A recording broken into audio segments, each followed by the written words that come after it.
Okay, ladies and gentlemen, today we are going to have our 8th lecture in this lecture series on the story of Chan, history, literature, teachings, and practices.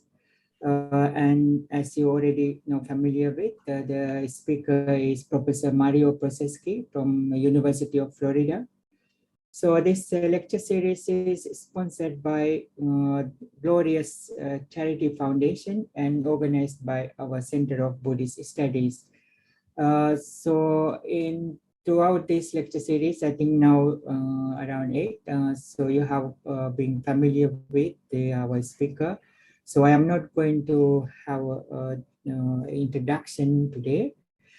Professor Mario Proceski has already covered many aspects of Chan Buddhism. And here today, he will be discussing on the topic changing roles of the Chan masters and the institutionalization of Chan. So Professor Mario Proceski is professor of Buddhist Studies and Chinese Religions at the University of Florida. So please welcome Professor Mario Proceski for today's lecture. Thank you. Thank you, Professor Soma, for the introduction, and thank you to for the Center for Buddhist Studies and the sponsors for organizing this.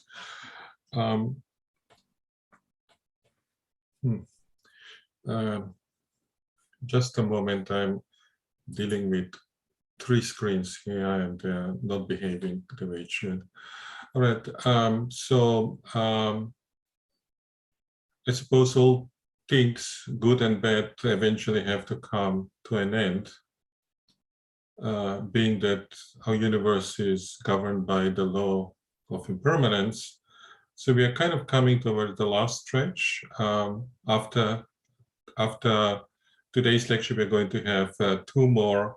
And in terms of how they are positioned, today's lecture is more concerned with the big picture. And then the next 2 will be with particular issues. I wouldn't say minor issues, but kind of particular aspects.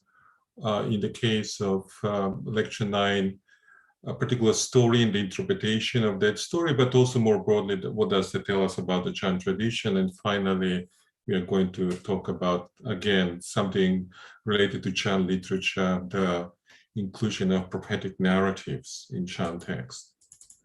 All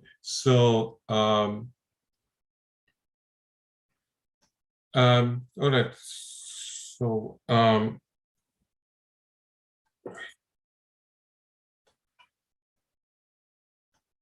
when we took, let me start talking a little bit broadly about the Chan tradition, try to connect with some of the topics or themes we have discussed already. As we already mentioned, in the popular imagination, Chan is considered to be some kind of rarefied essence of Buddhist spirituality. And that kind of assessment is based on both modern interpretation, or perhaps to some degree misinterpretation of Chan Buddhism, but also certain particular texts or passages or statements you find in Chan literature, perhaps the best known one being the 4-line verse that I discussed already in previous lecture, where Chan is introduced as a special transmission outside the teaching, which leads to perceiving the nature and becoming a Buddha. So this sounds very grand, right? Say there's something special, unique about Chan, outside of the teaching, means outside of the rest of the Buddhism, including the canonical teachings and so on. And the goal or the effectiveness of Chan is unsurpassed. It's going to the true nature of our existence, and by realizing the true nature, becoming a Buddha. From Buddhist perspective, it does not get more grandiose than this. Now, we have this kind of statements about both promises of spiritual liberation, the human potential, and so on. And certainly they are important in terms of inspiring people or moving into certain direction, but also they're featured in this larger process of idealizing, romanticizing, or exoticizing Chan. I mean, if you think about it, you have here a religious tradition in which you don't even have to practice too much according to some readings of classical Chan texts, and you can just look deeply, maybe meet a master, have some kind of exchange. Doesn't even have to be very short, could be dramatic, and then voila, you see your true nature and become a Buddha. Or maybe later models like Kankwa Chan, you have to practice quite a bit meditation and sit there, but still eventually have a breakthrough. You burst through the ball of doubt and you realize your true nature and supposedly become a Buddha. Anyway, if you compare this notion or this promise or this prospect of becoming a Buddha with canonical interpretation, seems to be a little bit easier, or as a matter of fact, much easier. But does it really tally with the historical reality, both in terms of the experience of the people we are talking about, and also the various aspects of the tradition, which, as we already discovered through the lectures, is a little bit more complicated than this kind of slogans tend to indicate. And the more you dig through the literature, the more you learn about the tradition, eventually even perhaps some of the romanticized or exoticized images we have become questioned. And maybe even we see a different aspect of Chan. Chan that maybe it's a little bit more problematic, or at least have some more problematic, maybe less inspiring aspect. And this can draw a sense of even cynicism. You can see that there's discrepancy between official pronouncements and actual historical realities and so on. So I'm going to explore some of these aspects today. And just a warning, if you expect me to tell you how wonderful Chan is and how is the best religious tradition and it's the essence of Buddha's enlightenment and leads to promise, and all these masters became enlightened by watching to the moon or listening to a pebble hitting a bamboo or something like that, this is not going to be a lecture of that kind. Having said that, I think understanding the history a little bit and understanding what's behind particular statements or texts or teachings does not always have to lead to cynicism. As a matter of fact, I would argue that this kind of more historicized understanding can enhance our appreciation of the tradition in all its complexity and nuance. So while these kind of slogans that, like the one I introduce, reduce Chan to some kind of special transmission or to some kind of experience of sudden burst of insight by realizing the true nature, as we look at the historical development of Chan, as we pore over the text and so on, we realize that it's a little bit more complicated, and I would argue actually much more interesting than that. Maybe not all of it super inspiring or super wondrous or super transcendental or anything of that sort, but it's a tradition that has many, many facets. It's also not a singular tradition. This notion of lineage and transmission seems to indicate that there is this kind of unbroken transmission, but really you can say even there are different Chan traditions. The Chan of the Tang and Sung dynasty, I'm going to explain in a moment, are very different. And of course, early Chan is quite different than what you find, for example, in contemporary Japanese and Zen temples and so on. So the task of the scholar, but I would also say the task of the thoughtful, constructive practitioner is to really put all these pieces together, to look at the text, to try to understand the text, to look at the beliefs that inform particular ideas. You can examine, for example, the Buddha nature theory, the notion of emptiness, how they interpret it in Chan text. both in general, but also to look at the different interpretations and some of the ambiguities and intersections among different philosophical systems. To look at doctrines, I'm not sure we can talk about unified Chan doctrine, but maybe how Chan masters absorb elements of mainstream or key Mahayana doctrines in their sermons, and how they combine them and how they maybe explicate them and so on. And also how they, in some instances, talk about the transcendence of particular doctrinal framework and realization of reality in a more direct and mediated sense.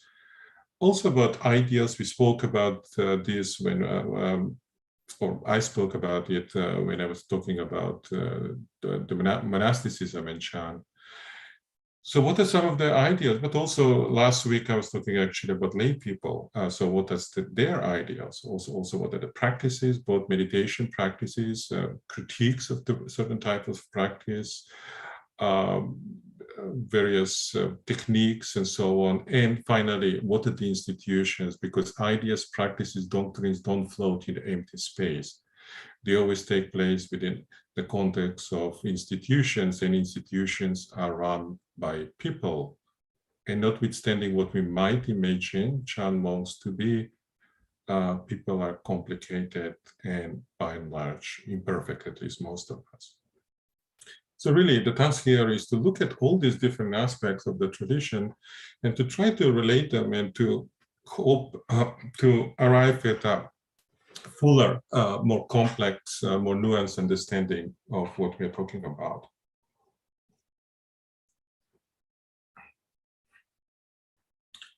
But as we look at Chan, we also have to go beyond the confines of Chan text and beyond the consideration of particular practices or beliefs or monastic ideals and so on, because Chan was not hermetically sealed from the rest of Chinese society and culture. As a matter of fact, to a large degree, Chan was shaped. I mean, the social context of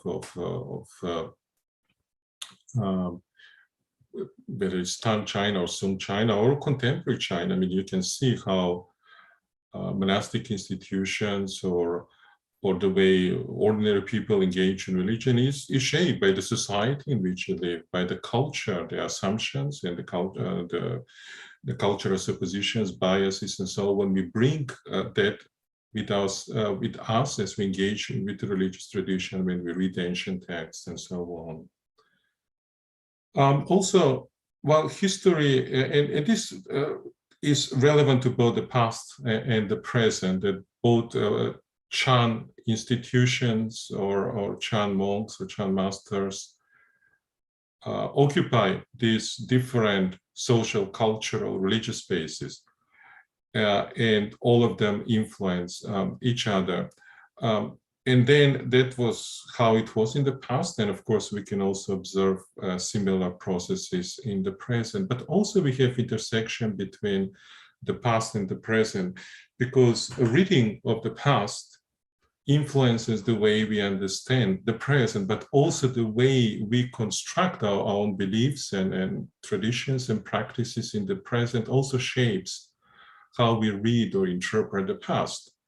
And that usually often leads to imperfect interpretation. I mean, there is no single correct interpretation, but we use the interpretive lenses of our own suppositions, of our own cultural norms, of our personal interests, agendas, and so on to look at the past. We bring our own ideological agenda, and certainly this is how Chan history have been constructed. You can say it's a history of interpretive distortions. Now, interpretive distortion in a sense of you reinterpret particular tradition or teaching or ideas of a particular Chan master to fit into some predetermined conceptual scheme of, you know, so for example, I'm here maybe in a monastery somewhere in Hubei, like these pictures, and I try to recreate tradition and I read the ancient texts, but I read them from the vantage point of my own institution, from my own place within, in this case, Chinese society, within my own standing as a Buddhist monk or layperson or whatever I might be. And I will bring that, that shapes how we look at the history. But also going back to these monasteries that are depicted in the illustration here, also not only that religious institutions interact with surrounding society and culture, and also in the case of Chan with the rest of Buddhism, and beyond that with the rest of Chinese religion, including Taoism, Confucianism, and so on. But there are also all kinds of practical matters in terms of there is the material reality, the economic reality of monastic institutions. In order to run a monastery, you need to support food for the monks. You need to build the monastery, maintain it. If it's destructed, you have to renovate it, and so on. And that really is quite a task. For example, these two monasteries that you have here, this is from my last trip into China. As probably you can assume, they were kind of out of action, put together. I don't know, I haven't studied the exact history of what happened during the Cultural Revolution, but obviously they were destroyed. You can see the buildings are all renovated, I mean, in an ancient style. I don't know, maybe some of them survived, but certainly they were not used as monasteries. And then there was a revival. But in order to revive the monastery, in order to build meditation hall, you need to provide some kind of support. I mean, where does the support come? From the state, from parishioners, from rich people, from poor people, local communities? And then when they provide you support, what do you expect you in return, and so on. So these are all kinds of practical matters and utilitarian concerns that, for better or worse, also shape the way religious institutions operate. Also, there is the issue not only of economic patronage, but of political support. For example, if the state determines to exterminate religion, like we have in 845 under Emperor Wu of the Tang Dynasty, then yeah, they close monasteries, they steal monastic lands, they take golden Buddha statues, burn them, and try to put in the gold in the treasury, and so on. And of course, you have the wholesale destruction of the 20th century during the Cultural Revolution, and then continuing control over religion after that. So this is kind of important, right? How the state, is the state supporting Buddhism or not? But then if it's supporting, what does it expect in return? So what kind of bargain do you have? So again, for today, I'm really interested in the broad picture. But again, broad picture, you kind of always look at the broad picture if you cannot imagine yourself on a mountaintop, you know, where you have 360 view and so on. But you always look at the broad picture from an angle, and that's admittedly what I'm doing. So I'm not claiming here, I'm kind of explaining all the complexities and so on. And also, when you talk in general terms, of course, you have to simplify, and you have to kind of paint in broad brush strokes, kind of, and there's always the potential of missing, not only missing things, but always there, of course, exceptions. You're talking in terms of generalities, like, but of course there are exceptions. So you can always come a bit, what about, right? So you make a general statement about particular tradition, and then what about, right? You can come up with some minor example that doesn't fit in the pattern. So keep in mind all of that. So here I'm really trying to fill some of the gaps in terms of our understanding of Chan, concerned with the larger picture. And then the ideal is to kind of have research that deals with details, individual texts, historical context, particular teachers, particular events, particular narrative structures, particular lines of argument, and so on you find in Chan text, and then kind of from those small details for those smaller studies to bring up the larger picture. But I think we also have to keep the larger picture in mind, because all these disparate elements of Chan, whether it's texts or traditions or ideas or practices, always fit within this larger picture. So the larger, we still have to have a sense of the broader terrain or the broader milieu of Chan, so in order to be able to understand how these things fit together. So as before, I'm going to be talking about development that happens during the Tang and the Sung dynasty, or what we can refer to as the Song and Sung transitions. For those of you who have followed my lecture, probably realize this is a period I'm especially interested in, also have a special expertise. Also, yeah, it's just I'm not saying, especially Tang Dynasty, I'm not saying that other periods are not important or they shouldn't be studied, but these are, I would argue, the most important periods. And in order to understand later development, we have to understand that. That includes the present predicament of Chan Buddhism.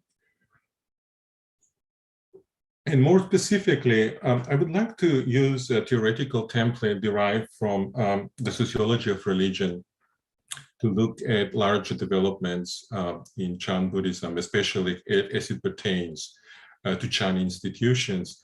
And here, the theory I want to use is Max Weber's theory of the routinization of charisma.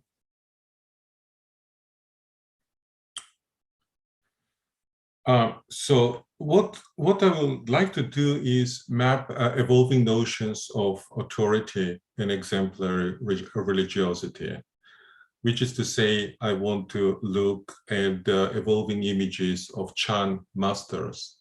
Because within the Chan tradition, I mean, of course, you still have the Buddha in the background. And of course, when you have morning and evening service, you go to a hall and you worship the Buddha and so on. But really, there's increasing focus on the Chan master as bearer of tradition, right? And also, the Chan master become embodiment of a distinctive religious idea. So this is basically the development of new idea within Buddhism, and Chan master become main representative or embodiment of the whole tradition. And in terms of the main storyline, I would like to kind of flesh out in more detail is basically that during the Tang Dynasty, we had an ingenious, creative, heterogeneous movement that was led by charismatic monks. And then as the Chan tradition evolved, it became increasingly institutionalized. And by the Suk Dynasty, we have a state-sanctioned orthodoxy, which have its own ideological supposition, its own rigid approaches to practice, and of course, narrow conception of religious orthodoxy. So this kind of transition, and this fits into, this is why I use Max Weber's model. In terms of kind of sidebar here, in terms of using theoretical models, by and large, I'm not too much of a fan. I usually don't do that. When we in graduate school, at least in America, we are trained to, you know, kind of read some, I don't know, Foucault, Bourdieu, or Derrida or something, and then to manifest our supposed intellectual sophistication and grasp of theory by kind of throwing in some concepts or ideas or passages, or reading, I don't know, traditional historical developments from China or whatever we are studying through the lenses of some Western theory. I'm not necessarily a great fan of that, as I'm also not a fan of unnecessary obfuscations of use of complicated jargon and so on. Having said that, I think there is place for theory as if we can help illuminate that. And in personal terms, also, I happen to like Max Weber. So I said, if I do some stuff that involves some kind of Western theory, and because I'm not a slave of fashion, so I can go with something old and classical. In this case, Max Weber. Probably some of you, maybe I hope. A number of you are familiar with Max Weber's sociology of religion. And one of the important aspects of his study of religious belief in institution is his exploration of religious authority, and within that we have the notion of routinization of charisma. So this is a definition how defines charisma. So charisma refers to a certain quality of an individual personality by virtue of which he is set apart from ordinary men and treated as endowed with supernatural, superhuman, or at least specially exceptional powers or qualities. These are such as they are not accessible to the ordinary person, but are relegated as a divine origin or as exemplary. And on the basis of them, the individual concerned is treated as a leader. So this is a notion of leadership. This applies, of course, especially to religious leadership, but it can be also adopted in the notion to different spheres of human life and human activity. So it's a certain quality, like charisma. I mean, we use the word in everyday context, but here he means something a little bit more specific. So certain special qualities. So it's the power of the individual charisma that makes one a leader, right? And then he mentions two. So what was the origin? Well, it could be divine origin. That is to say, one is inspired by God, by the divine, and that infuses one with particular vision and knowledge and power, and then he can communicate that to humanity. Or there is the notion of exemplary prophet, and within Weber's categorization, Buddha will be a prime example of somebody who serves as an example and provides charismatic leadership in that way, even though he might not be inspired by external divine being, because of course there is no such thing in Buddhism. So the paradigmatic bearer of this kind of individualized charisma is the prophet, at least within Weber's theoretical models. So the prophet is one of the three main types of religious leaders explored by Weber. So there is the prophet, the magician, and the priest. And especially important is the contrast between the prophet and the priest, which is that kind of distinction and tension I'm going to explore in the context of Chan, with all kinds of caveats and qualifications and so on. So when we have charismatic leadership, when the prophet appears in the world and dispenses his message or his dispensation, perhaps inspired by God, what's the authority and behind that? What provides him with legitimacy? Well, it's up to the receivers, to people around the prophet, to perceive him, to recognize him and such. And usually that involves belief among the followers that the prophet has special abilities, special gifts, unique qualities, and so on. The prophet might have magical powers. You find that certainly in narratives about the life of Christ, of course, Buddhist narratives about the Buddha and so on. He might have supreme wisdom. He might be divinely inspired. He might be a messenger of God, so brings God's message or communicates God's will to humanity and so on. But what happens when the prophet dies? When the leader of a tradition, maybe the founder or major leader, dies, then how does the community deal? Because ultimately the source of authority is the prophet, but when the prophet is no more, what happens? What are the structures of power, authority, legitimacy within the community? When one way this can happen is then the community disperses and disappears and it's lost without a trace, or maybe it becomes a footnote in history. But if it morphs into a major religious tradition, such as Christianity or Islam or Buddhism, there is a process of development. There's a process of traditionalization. There's a development of transformation in which the prophet's original vision is transformed. And it's by the surviving followers or later generation of followers. And it's embedded within fixed institutional forms. And it's expressed as formulaic teachings, which might be presented in particular text, biblical narratives, Buddhist scriptures, and so on. So we have the vision of the prophet, the charismatic authority, the power of his personality, and then after he passes away, we have a process of creating a tradition of institutionalizing his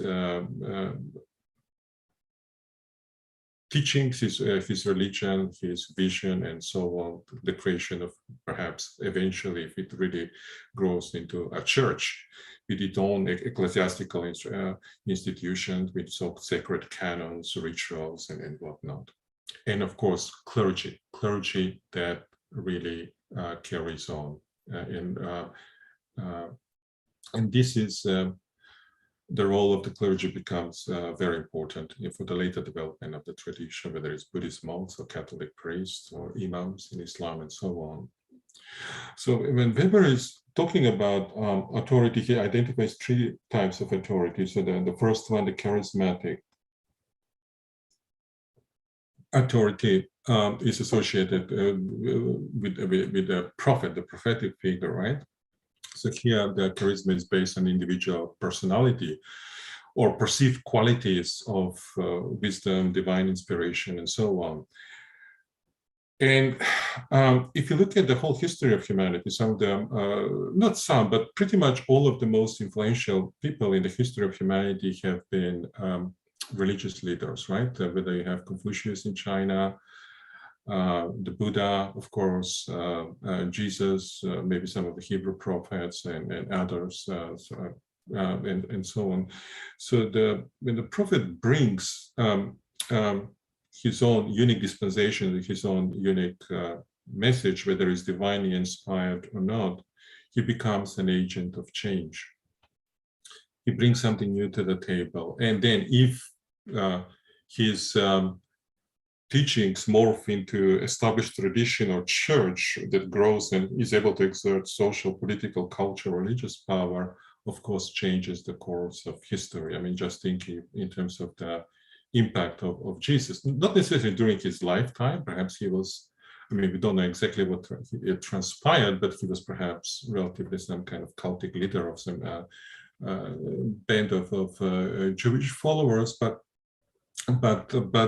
that's not really the point. The point is that his followers developed one of the most influential traditions in the history of humanity, and you can say similar things about the Buddha. Okay, so this is charismatic authority. Then we have traditional authority. So why do we follow authority? Why do we do things certain way? Because that's how things are done. So patriarchy is a primary model. So you follow because that's how things are structured. We have customs, we have traditions, and so on. This is very important in terms of organizing life, because society cannot function if we are not on the same page, if we don't accept similar sets of values and so on. And finally, Weber identified third type of authority, the rational legal authority, which he primarily identified with modernity. This is the bureaucracy, the state and its law. So why you don't cross a red light? Because you might get caught, and there is a rule that if they catch you, the police, they will give you a ticket, or if you speed, or if you steal, and so on. So why do we follow? Why do we pay taxes, and so on?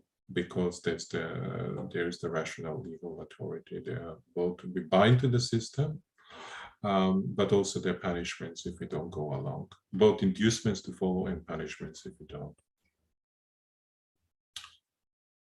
So then this kind of transition from charismatic to traditional authority, or perhaps from the prophetic vision to the rituals and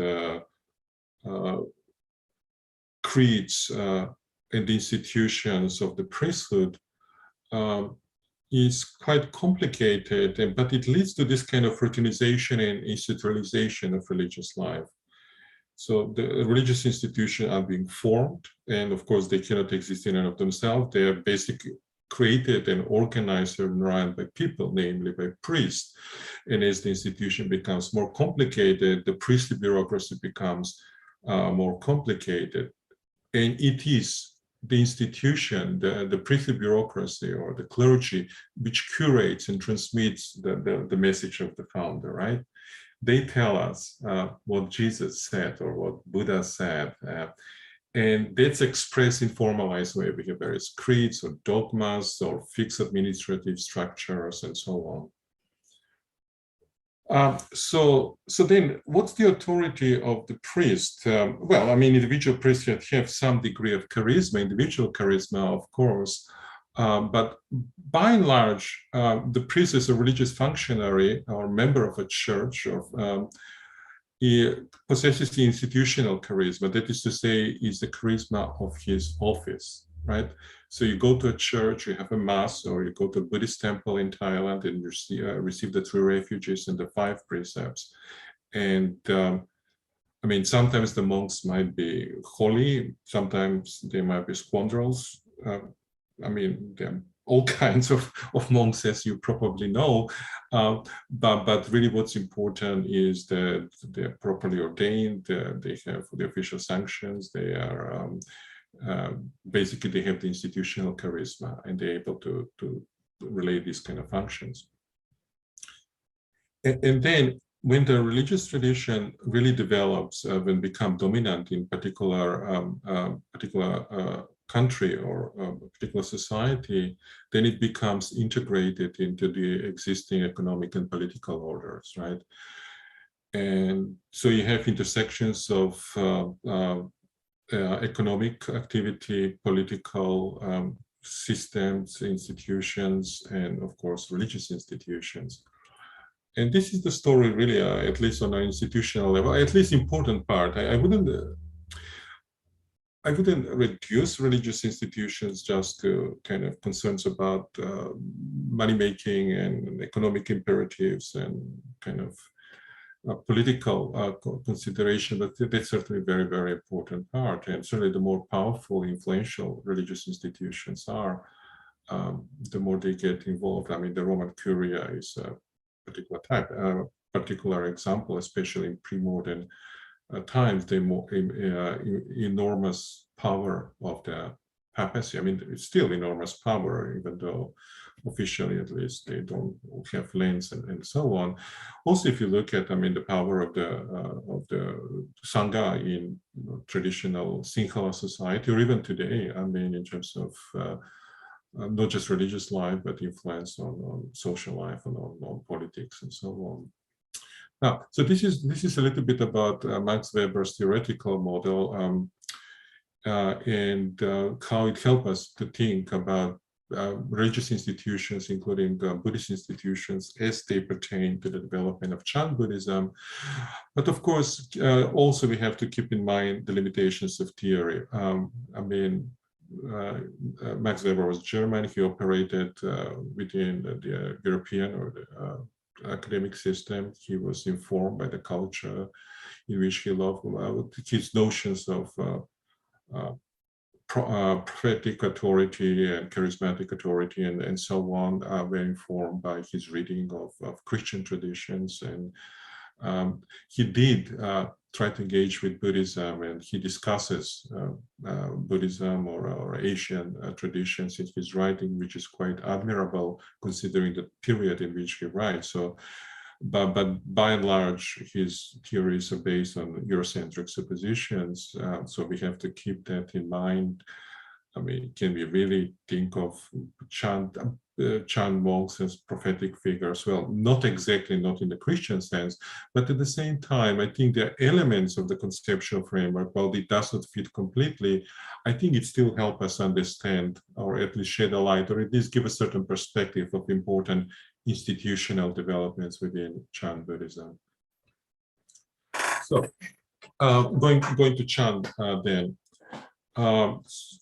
We already discussed the inception and the formative growth of Chan in China. I spoke about the Bodhidharma's legend in my first lecture, and I also discussed some of the later traditions, these mountain traditions, the teachings of Hongren and Daoxin and so on. And what initially basically starts as small groups of practitioners of Chan, in the sense of meditation, develops into something larger over time, in part because the teachings of practices of Chan master appeal to various audiences, both monastics and lay. And by the mid-Tang dynasty or late Tang, Chan have spread throughout the Tang Empire. I did study when I was working on a book on the Hongzhi schools. I kind of mapped where all these disciples of Matsu came from and where they went and established monastery, and pretty much covers the whole empire. So here we're talking already in the early 9th century. But of course, before that, there were other Chan traditions, and they had certain geographical spread. But certainly by this period, the second half of the Tang, basically, they are Chan teachers or Chan monasteries, with the caveat of what do we mean by Chan monasteries, which I explained in my lecture on monasticism.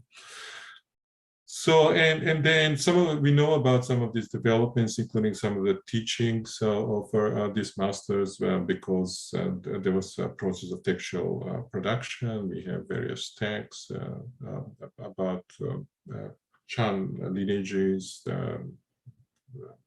ideals, practices, and so on, including meditation practices and so on. And as this is kind of developing, we have a budding consciousness of Chan as a distinct tradition within Chinese Buddhism. This definitely, I mean, some people have suggested there was no such thing during the Tang Dynasty. As I noticed, that's really kind of nonsense, and it's based on not knowing the sources and not understanding the historical context. Now, but having said that, the way this kind of consciousness of China, the distinct tradition during this period, was definitely very different than what we find in the Sung Dynasty, and differently with what you find today. And of course, today, how that's understood in Korea and Japan and China will also be different. Also, Vietnam, you can throw into the picture to make things even more complicated. So we have some kind of consciousness of a Chan as a distinct tradition. You can find it in still inscriptions composed during this text. We have this kind of quasi-sectarian text that depict the particular lineages and so on. So this is basically involved the forging of a unique identity, and at the center of identity is the image of the Chan master.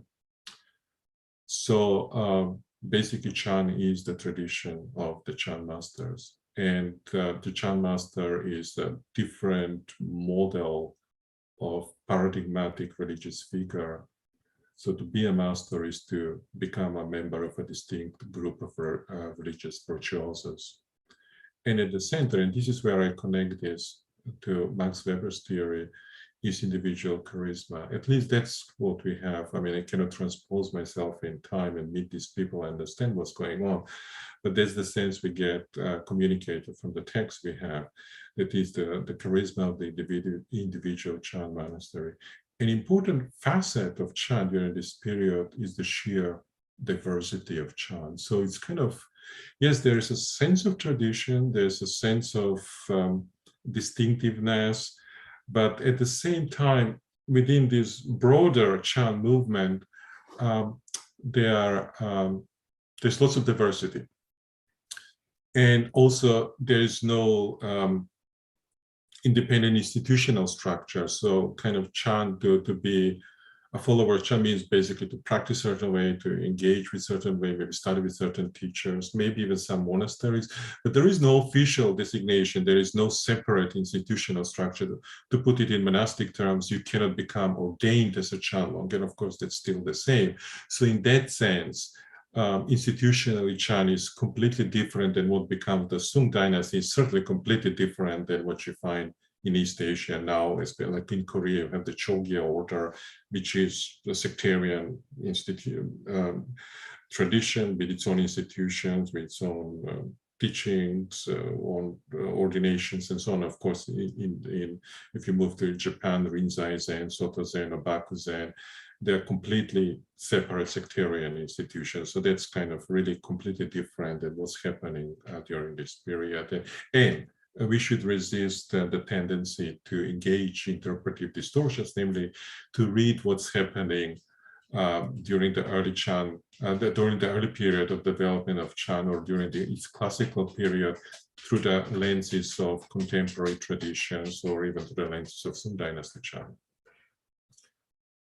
And here, at the core of that is not just understanding developments within Chan, but also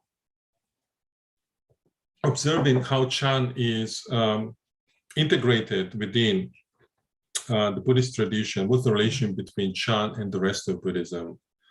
Going back to the adage I mentioned at the beginning, Chan being a separate transmission, so there is this kind of notion of separateness. But of course, that statement comes from the Sung dynasties much later. But really, if you look at the earlier texts from the Tang, basically the boundaries between Chan and the rest of Buddhism, whether it's the canonical Buddhism or, I don't know, Huayan ideas or something like that, or just mainstream philosophical traditions of Buddhism, the lines of separation are not very clear, and they're very easily crossed. So there is this kind of sense of fuzziness. So to say Chan is indistinct, that is to say, it's just part of this amorphous kind of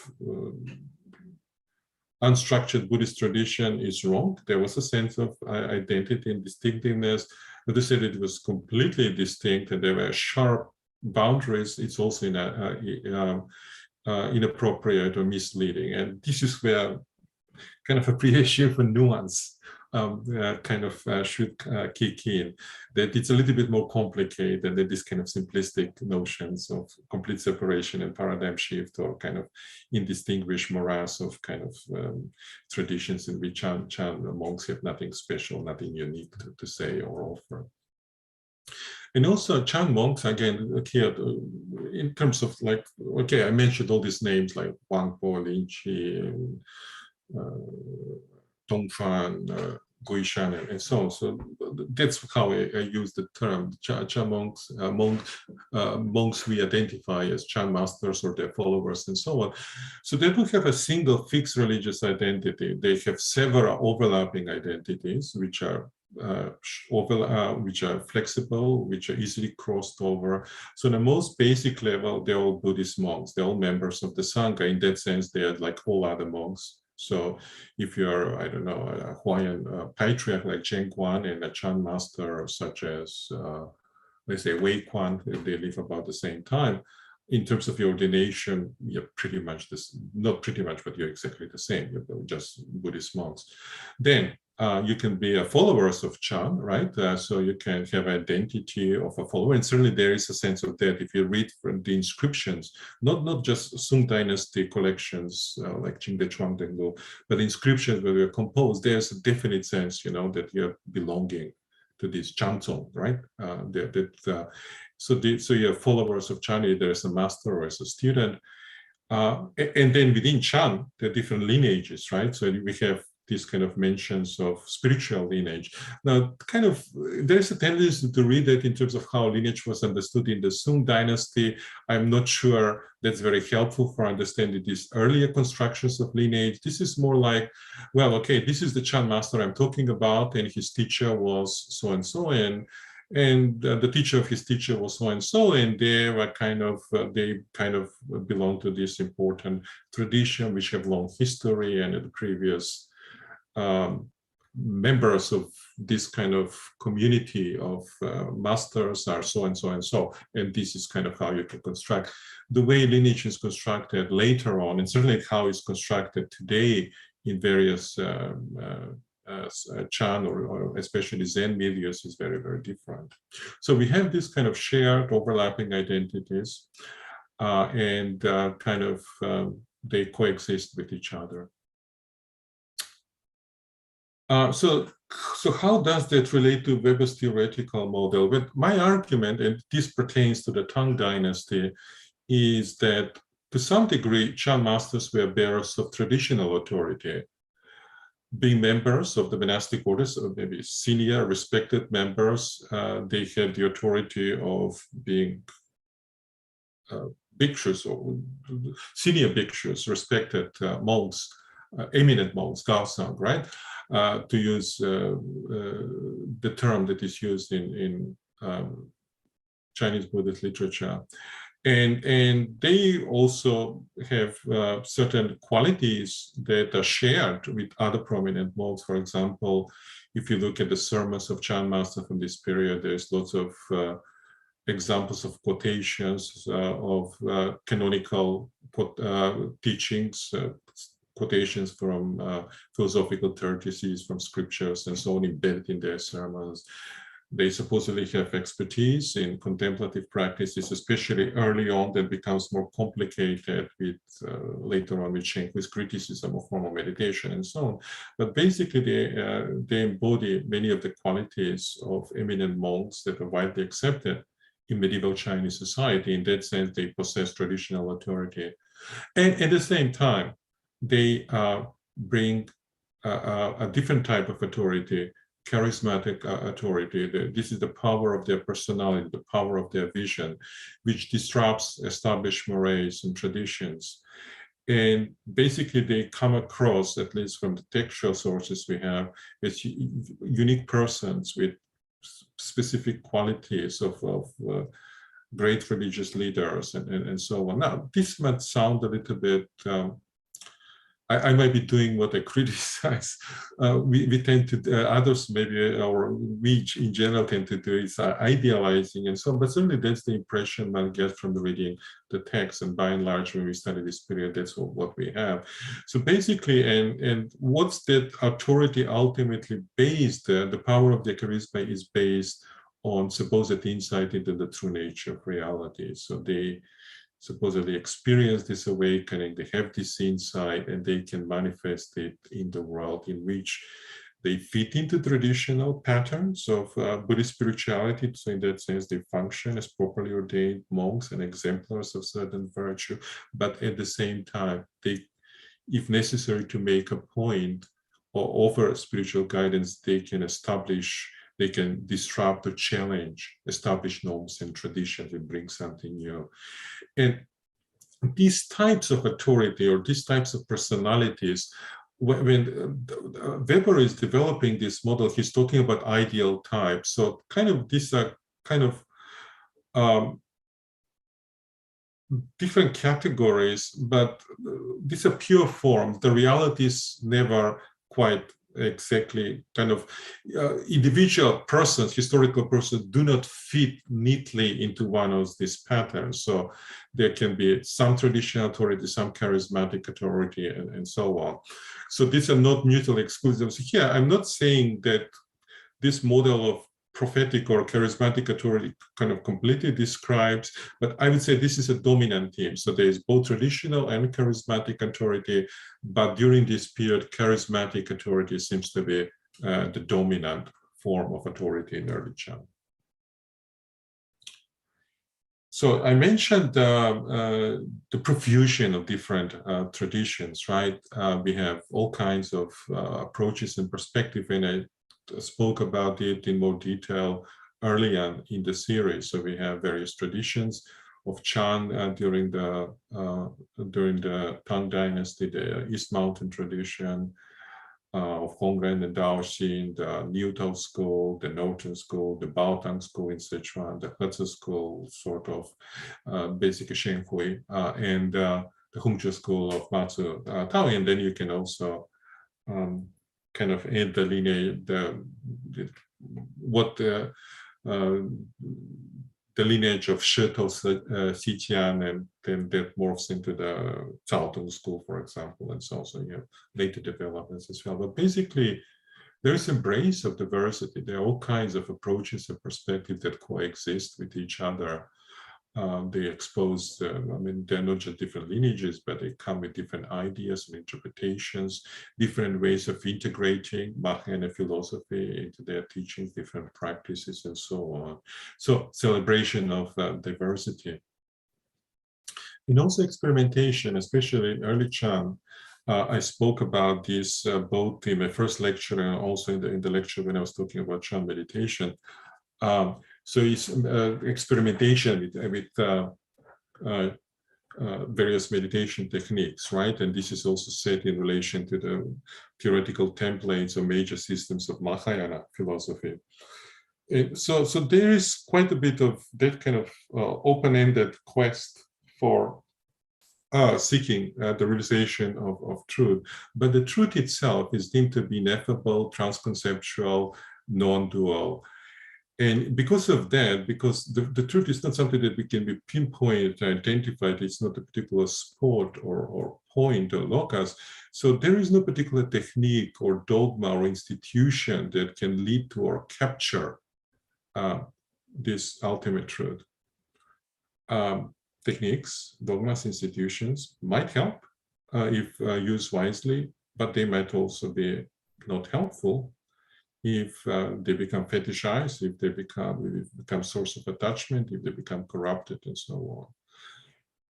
And also, I mean, when I talk about this kind of, I will be drawing some contrast between, I don't know, Tang, what we have during this early period, Tang, and maybe the later development in the Sung. And I wouldn't kind of, I hope it doesn't come across that I'm saying one tradition was completely perfect and great and the other one kind of went off the rail. I mean, there's an aspect of that, definitely, but I mean, there were all kinds of issues, of course, within the Tang period. Traditions are not some abstract constructs that can abuse certain qualities of perfection and wholeness. They are basically things that are not things, but something that is created by people, and people, including Chan masters, are imperfect.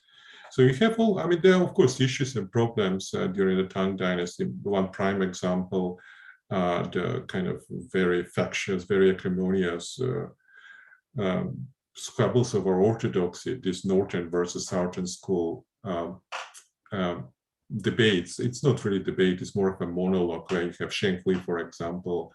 He comes and criticizes the Northern school, presenting some kind of caricature of its teachings, and tries to establish the tradition of the of his teacher or supposed teacher, Huineng, that the Southern schools is orthodox, and of course, by extension of himself as the main representative of Chan at the time. So we have that, and there are other examples, and so on. So I mean, there are many things that one can argue are great about how both Tang Dynasty as a culture and Buddhism during this period, including Chan, but of course there are also kinds of issues and problems and hypocrisy and the usual stuff we find, power grabs and whatnot.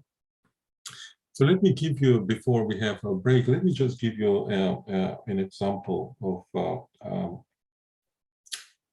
text passages from a text composed during this period. I would like to highlight here a text that I didn't mention before, so it's not just Matsuo Paichang or something who just cool all the time. So just to mix it up. So this is a text that was discovered among the Dunhuang documents. You have a copy of one page from the manuscript. The title is Wu Xin Lun, or Treatise on No Mind. Most likely the text is associated with the Newton school, which was a major tradition of Chan during the 8th century, but by the end of the century pretty much disappears from the historical scene. So in terms of, like, you have different theoretical perspectives within the Chan movement at the time. Some have grounded in more rigid understanding of Buddha nature theory, kind of essentialized. So going back to this notion of seeing the nature, right? Qian seeing. So this is based on kind of essentialized reading of the Buddha nature theory, is that there's some kind of nature there, and that somehow you can see it if you look very deeply inside within. And by seeing that through nature, you become a Buddha. So there is nothing to be developed out to be understood. You just look within, you peel the layers of ignorance and attachments that obscure the Buddha nature within. And then finally, when you see the Buddha nature, you're liberated. So this is one way. And then sometimes this is mixed also about Yogacara ideas about the role of the mind in terms of creating reality and so on. The Newton school is associated with the Madhyamika tradition, so this is a very different theoretical approach, and you can see that in the passage I'm going to read. So here, basically, he's talking about no mind, about emptiness. and the abandonment of the rejection of all conceptual attachments or constructs. So the passage reads, the ultimate principle cannot be expressed by means of words. However, we need to deploy words in order to manifest the principle. The great way is without form, but in terms of conventional reality, there's perception of appearances. So the ultimate principle, the true nature of reality, cannot be expressed by means of words. We came to this idea a number of times in the lectures.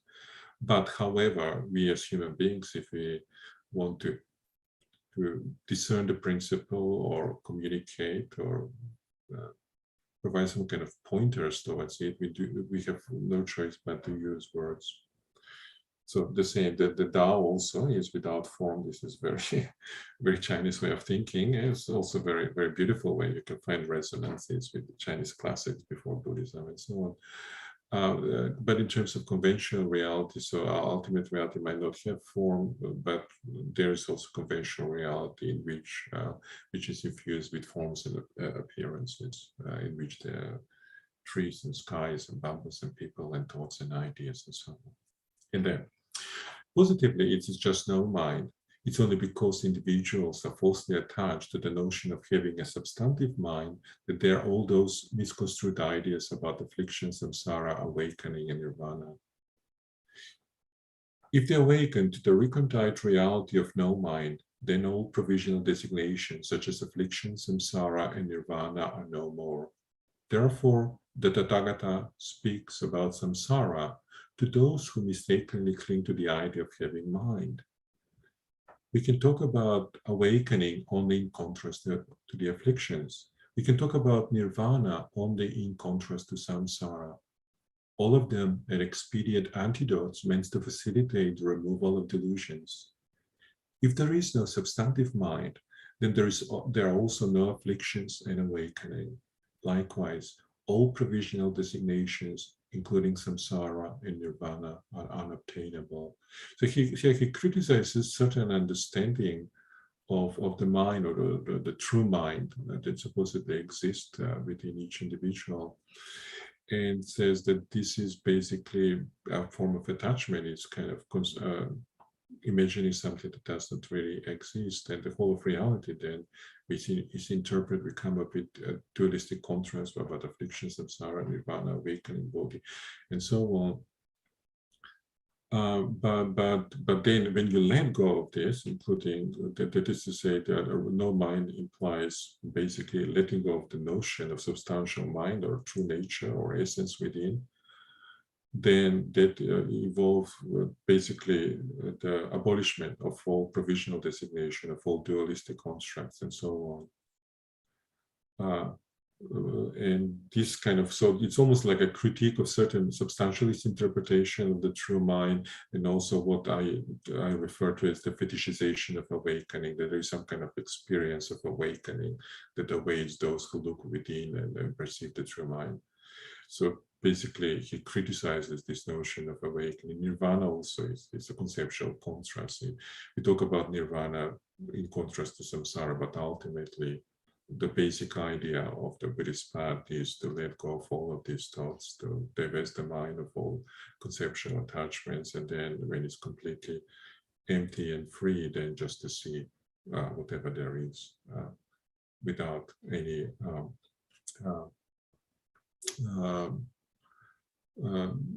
particular lenses, interpretive lenses, or without relying on particular conceptual constructs. So that's all.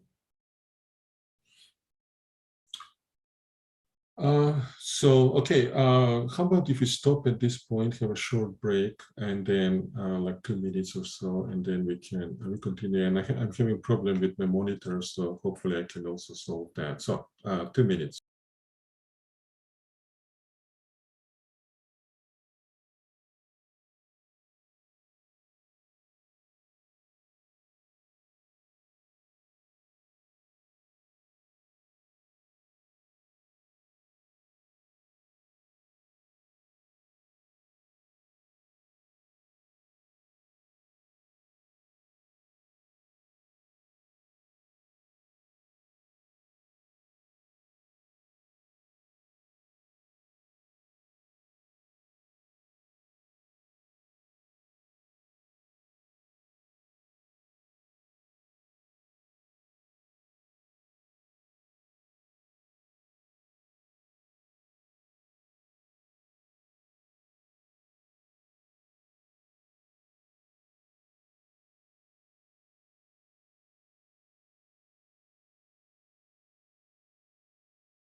All right. Before we continue, I just want to make sure that the screen, the sharing screen is okay. Sorry, I have this complicated setup with three monitors, and sometimes they appear, disappear, and whatnot. So I think it's how does okay. It's okay. Seems to be okay. All right, thank you. Yeah, sorry, because the screen with Zoom, like with the cameras and so on, disappeared, and it was kind of messed up, and it appeared in the other side. So I couldn't see anything. I was just staring at the screen. All right, so basically. When we look at various texts from the Tang Dynasty, we have this kind of critique of narrow conception of both orthodoxy and orthopraxy. That is to say, narrow conceptions of what is orthodox teaching and what is orthodox practice.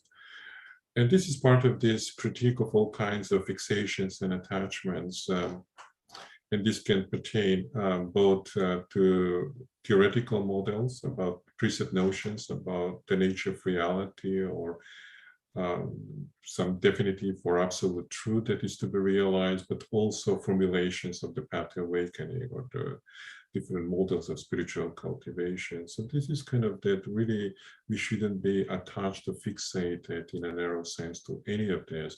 And this relates to the Mahayana notion of upaya, which I discussed. So that is to say all teachings and practices, including those of the Chan teachers, are provisional. They are, I don't know, fingers pointing to the moon and so on. So if there are certain teachings to be deployed, they are in order to bring about, you can say, some kind of cognitive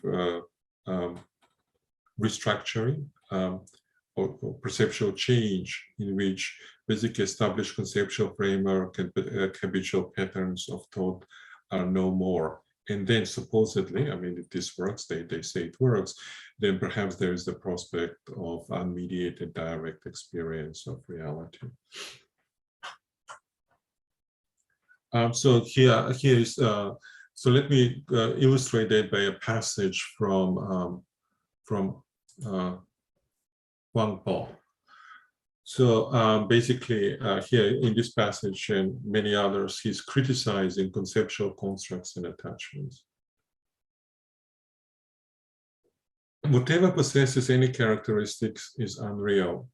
If a person perceives all characteristics we ascribe to phenomena are not real, that is the same as perceiving the Tathagata.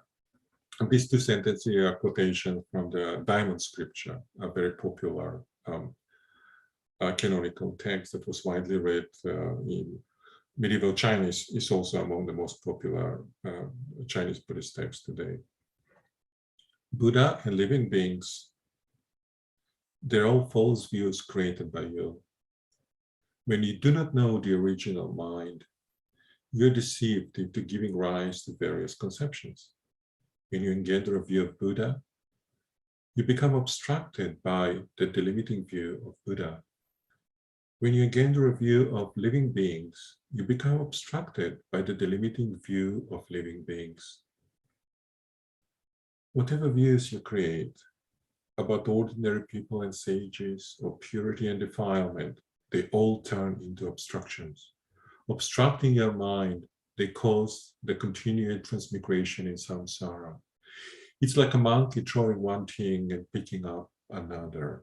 So here we have this kind of notion that, I mean, notions of Buddha and so on might inspire people, but if they become a source of attachment, they create problems in terms of real understanding is concerned. So in that sense, at some point, one should be able to let go of them.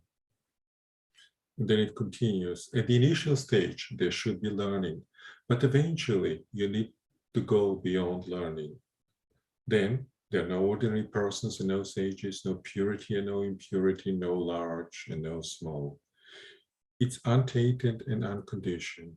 One practices single-mindedly like that, aided by expedient means. I've heard that you have studied the 3 vehicles and the 12 kinds of teachings incorporated in Buddhist canon. They're all mere conceptions, and all of them should be given up. But there's important point. So he's kind of talking here in a somewhat abstract and rarefied and maybe kind of, you can say, high-end depiction of what the spiritual practice should be about. But he also, in the first sentence, he says at the initial stage that he says, so if you're still new, of course, you should study, you should learn, you should practice, right? But eventually, and so he's talking about, he's not negating that there is a need to do all of that, but eventually you need to go beyond learning. You need to go beyond text, beyond traditions, beyond orthodoxy, heterodoxy, beyond views, beyond practices, beyond techniques, beyond Buddha, beyond living beings, beyond samsara, beyond nirvana, and so on. And then again, this quotation, I think it's from Fan Wang Jing, the Brahmanid scripture. One practices single-minded things like that, aided by expedient means. So you can deploy expedient means, but within the context of this larger understanding, and eventually with the understanding that we have to let go of them. All right, and then as the tradition develops, kind of things become a little bit more complicated. Basically, Chan evolves and in ways that include more robust institutions that surround it or kind of ground it. An important part of this development is the construction of various lineages. This starts, of course, during the Tang Dynasty. We have nascent lineages and discussions, the theory or the mythology of the 28 Indian patriarchs, Bodhidharma, and so on and so forth. But basically, as the tradition grows and become more institutionalized, there is growing preoccupation with lineage. The lineage becomes a source of religious legitimacy and authority. So to be recognized as a Chan master, you have to be member of a particular lineage. And so here we have an example. I don't know how much you can see it in terms of the size of the screen, so at the top, let me put my glasses. So at the top you have Huinek, right? So and then you have Nanyue, Singse, right? So they're the two main. And then in between you have Yungcha, but doesn't lead to anything else. He's there because he wrote this famous poem and he was a disciple of Huineng and so on, just to make it complicated. But it kind of does not end. But then Huairang and Singse continue. So you have Matsu Shetou, and then Matsu you have Chao Chou on one side, does not continue, but he's popular in Sung Dynasty, Quans and whatnot. So he's a prominent name, and of course this is incorrect because Chao Chou was not a direct disciple of Matsu. There should be Nanchuan Chao Chou. I don't want to bother with too many names. So anyway, but here, so you have Baichang, Huangpo, Linji school, right? And then you have Guishan or Weishan and Yangshan, Guiyang school. And then the Linji school continues. You have two main branches. And then on the other side, with Xingyan, you have blah, blah, blah. You have Deshan, Dongshan, Zaoshan, Zaotong, right? And then you have the Yunmen and Fayan traditions and so on. So these are the so-called five Wujia, sometimes translated as houses, but really basically 5 main schools or lineages or traditions of Chan. And then it continues and it's kind of all these lacunae. The one that is a little bit more filled in, then you can see with Linchi, you have Dahui somewhere there. Before them, you have Fogua, Yongwu, Kechin, and Daihui, blah, blah, blah. But where does all this end? It ends with Shuyuan, the famous modern Chan master. Well, kind of, he was born in the Qing dynasty, but kind of becomes especially important during Republican China. So here you can see how this lineage is constructed, but it's constructed in a way that leads to a particular figure. You find that in terms of modern Chan masters, of people who claim to be Chan masters, one important aspect of that is to construct this lineage that kind of gives a sense of authority that you are a member of this timeless transmission of the flame of Buddhist enlightenment. Even though historically speaking, this lineage and this relationship and so on are full of problems. So this becomes very important, and this becomes especially important in the world of Sung dynasty. There is preoccupation of lineage construction in that time. Again, this is not a Sung, but the way lineage is deployed and understood becomes quite distinctive of Sung dynasty Chan. And so you have this kind of complicated genealogical schemata. This is just one example, which are meant to highlight the spiritual ancestry. So actually, I presume, I just pick up this from the internet, but I presume what this is trying to say is that Shuyun inherited all 5 different lineages, main lineages of Chan. So he kind of embodies or represents the whole tradition, which kind of sounds good. And there are some other modern masters claim, like, I don't know, this guy have only 1 transmission, just Linchi. I have 3. I have also Cao Shan and Gu Yang or whatever. And this genealogical model also becomes important. So it's embedded, as I already discussed, in important Chan texts, prime example being Jingde Chuangdan Lu, where basically the structure of the whole text is built on a genealogical model, something somewhat similar to what we have here, though of course it stops in 1004 when the text was compiled, doesn't go all the way to the 20th century. And this kind of lineage is part of the things that these lineages do, is they create this kind of illusion of continuity, of homogeneity, that this kind of notion that somehow Tang Dynasty Chan is the same as Sung Dynasty Chan, and everything in between is part of the same tradition, and then Tang Dynasty Chan goes back to Indian Buddhism, goes back to the Buddha, and so on. But this kind of, this is problematic in a sense of, because it masks fundamental differences among different Chan traditions. Tang Chan and Sung Chan are very, very different. I mean, almost, you can talk about them almost somewhat different, almost like different traditions, even though, of course, for the Sung Dynasty Chan, the notion of Tang Dynasty and the various masters and the way they interpret them and connect themselves is very important part of their imaginary in terms of their self-understanding, in terms of how they present themselves to the world and so on. But really, if you look in terms of the basic outlooks, practices, teachings, and so on, they're very, very different. The texts are also quite different, and so on. So, and also, where do you find those changes, transformations? Doctrinal outlooks change in terms of the basic teachings, so in terms of integration of theoretical templates from Buddhist philosophy, whether it's certain interpretation of emptiness or Yogacara ideas about the construction of reality, with the mind's role in the construction of reality, everything being representation about various understanding of Buddha nature, where it's more essentialized or more in tune with the teachings of emptiness. So theoretical approaches in terms of forms of practice and cultivation and so on also change.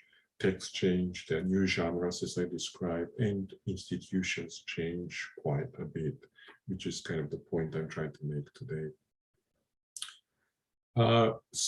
And this is also related to the way Chan is positioned within the social, cultural, and political spheres of Tang and Sung China. Basically, what you have is transformation of Chan into an elite and court-oriented form of Buddhism. Of course, you have examples, so even early on, for example, Shen Xiu goes to the court of Wu Zetian, Empress Wu, and he's received there and so on. So there is this kind of connection, but definitely there is this kind of important shift in patronage. And this is especially kind of, the authority started during the 5 dynasties, as it have been described by some of my colleagues. And it certainly takes a full steam during becomes the dominant feature. So what we have is basically linkages between various individual Chan masters and nexuses of imperial power, in which they are multiple nexuses of power during the 5 dynasties, because China is not unified. And then during the Sung dynasty, of course, you have unified empire. And then, of course, you have, when the Sung, northern Sung collapses, then you have the Jin and the Nansung, and so on, becomes more complicated. So what we have is kind of development of all this religio-political network. We have Chan clerics, imperial courts, and members of the socio-political elites kind of interact with each other, network, and so on, and influence each other. And as you can imagine, this brings important changes in the perception of Chan masters, or the roles they play, both within Buddhism, but also within Chinese society as a whole. So in many ways, kind of there is ascendancy of the Chan master in terms of its positioning as a standard bearer of Buddhist orthodoxy, because by the Sung dynasty, this is major development. Orthodox Buddhism at the high end, at the elite level, becomes primarily identified with Chan. And if that's your mark of success, you can say Chan is quite successful. And it's the Chan masters that enjoys the status of embodiment or being a standard bearer of mainstream court sanctioned orthodoxy. And then also, if you look at the way Chan institutions are positioned within the, you have this kind of embeddedness or close connection between Chan and the social and political structures of Song Dynasty China. And as you can imagine, that have a very important impact or ramification for the way Chan teachings, practices, institutions are articulated, presented, developed, and so on. I mean, this is basically a dilemma that religions have throughout history. If you, I mean, on some level, you have to negotiate the relationship with the power structure, with the social and political nexuses of power. And because, I mean, if the government decides, especially in strong centralized authoritarian states, if the government decides to persecute and destroy you, that creates lots of problems. And so there is a tendency to, as kind of religious traditions become institutionalized, routinized, to become integrated within the socio-political structures. I mean, this is certainly what's happening in China, but you can find even more clear examples in other parts of the world. But at the same time, it's a bargain with the devil, right? I mean, so something is lost, something is gained, and this is kind of a fine-tuned dance in terms of how you position yourself. Yes, there's support, but that support comes at a price. Because then you have to cater to the whims, to the desires, to the expectations of the audience, which are not just monastics living in mountain monasteries, engaged in quest for transcendence or whatever. Probably not most monastics are not doing that anyway. You have bureaucrats, you have courtiers, you have rulers, and so on. And then, and this kind of, in terms of like, if you look at the Chan master during this period, increasingly Chan master becomes an official religious functionary endorsed by the state, and this really fits very well into Max Weber's model, right? So he's no more independent spiritual virtuoso whose authority is based on his personal charisma or his unique spiritual qualities or penetrating vision and so on. I'm not here necessarily saying that individual Chan masters during this period didn't have some kind of personal charisma or that they're not captivating and so on. I'm just talking about, I'm generalizing here, I'm talking about general trajectories and evolving patterns and so on. But definitely there is a palpable shift in terms of the larger trajectory in which basically the image of the Chan masters changes and he increasingly becomes official religious sanctionary or functionary sanctioned by the imperial state. Then that leads to all kinds of institutional changes. So maybe that goes along and leads to, but it's also shaped by evolving institutional changes that happen during the Song period. So what we have is codification and formalization of monastic life and practice, and I touched on that when I was talking about monastic life and rules of purity. So just to refresh our memory, so there was the official designation of Chan monasteries instituted by the government during this time, and then there was the creation of monastic codes, which were meant to regulate life in this monastery. For those of you who didn't come to listen to this lecture, it's available online, so you can see more details. And I've also written, and other people have also written on the subject. So, and then there's also kind of related to that is institution of a system of public monasteries, Shefang Zonglin, the monastery of the 10 directions. And these are monasteries in which all properly ordained monks can come and practice. And most of these monasteries in the Sung dynasty were identified with Chan, or they were also designated as Chan monasteries. And this reflects the dominance of Chan as the main tradition of elite Buddhism during the Song era. And then important aspect of how the monasteries are run is, well, who runs them? The ultimate authority within a particular monastery is the abbot. I mean, you have this monastic bureaucracy, which becomes quite developed during this period, various monastic offices and so on, but at the top is the abbot. But who occupies the position of the abbot? In more general monasteries, the monasteries that belong to this category of Tsusun Miao, or kind of hereditary monastery, this is like a family business. You have a monk who have disciples, and then the senior disciples take over when the monk either retires or dies out, and then it's passed from one generation to another. But within the public monasteries, the idea is that this belongs to the whole of Sangha. It's that there are places for Chan meditation and more serious practice and so on. So how do you select the abbot? It's complicated, and this is not the main topic I want to address today. Certainly the monastic community have impact on the selection of abbot. From what we can glean to various records, is really government officials had very important say in who would become an abbot. And this sometimes would be at the local level, local officials will interfere with the selection of abbots, but also sometimes just the central government will decide, so and so, whether it's Kaifeng or then Hangzhou. Just they decide so and so, we like this master, we support him, he becomes put him to become an abbot of some prestigious monasteries and so on. And who can become an abbot? What's the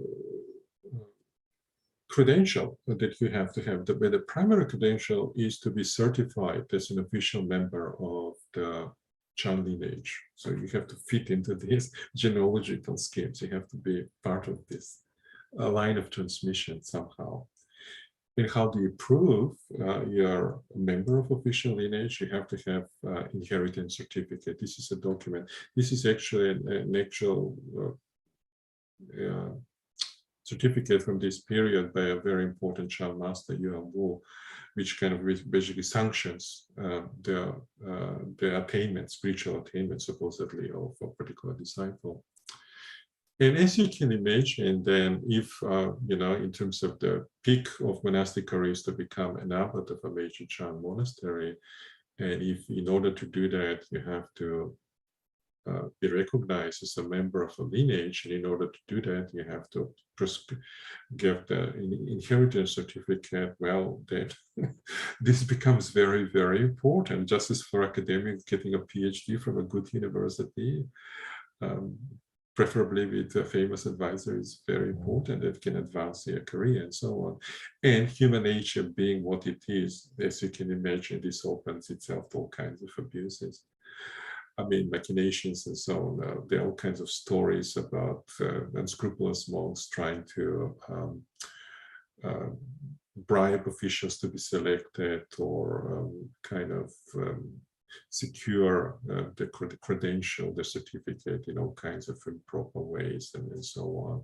And this is kind of, there's a long history of monastic abuse and misbehavior. I mean, you can also read that early on, especially during the Tang, there is this sale of ordination certificates. Actually, Shen Hui, the important Chan master I mentioned, he was very active in this. So the government needs money, and how they get money,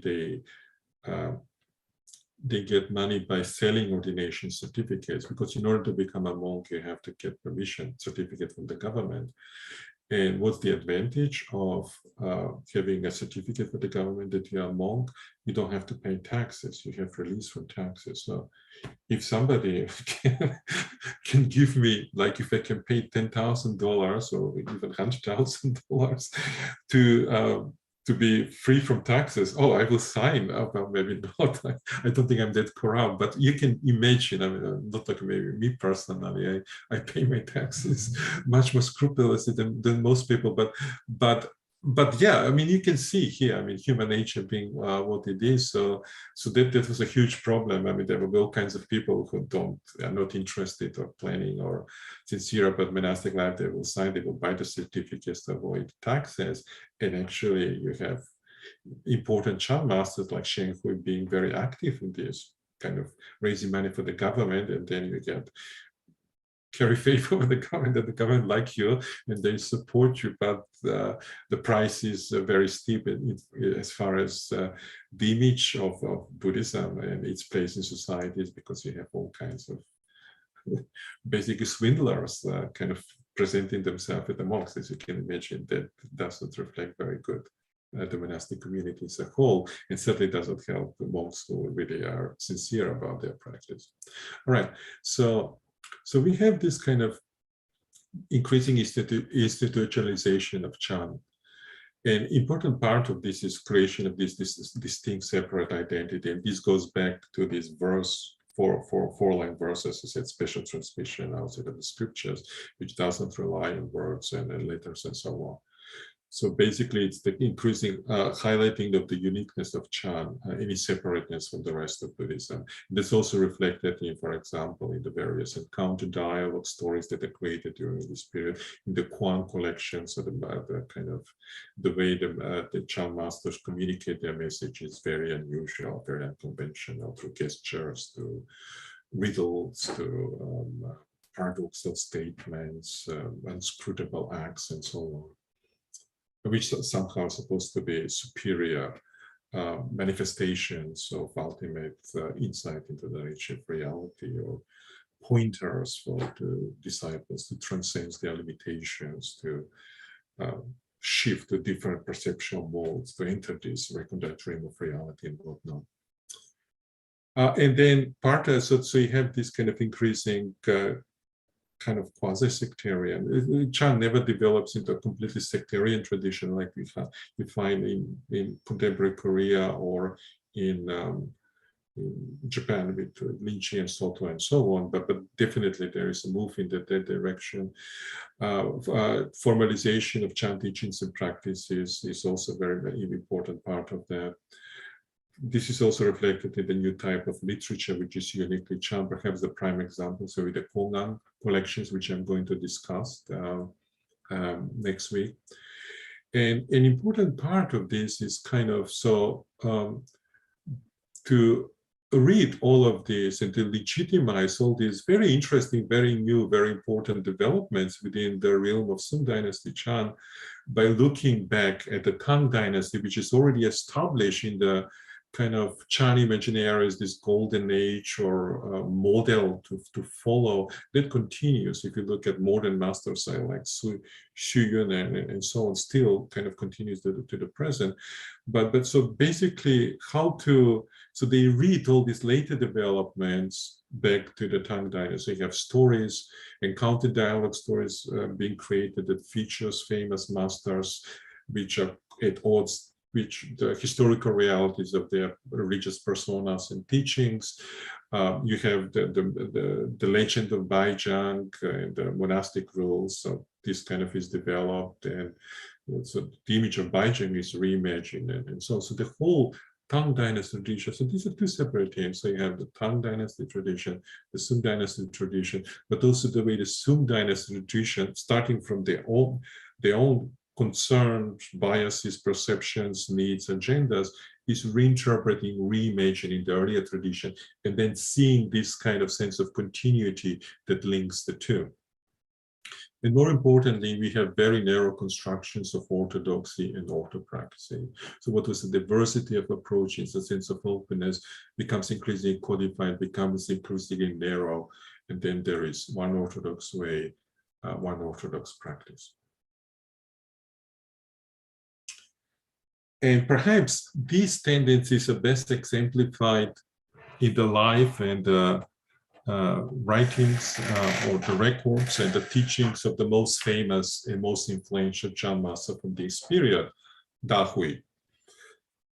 So Da Hui basically comes up with a very limited, very narrow conception of orthodoxy, of orthopraxy.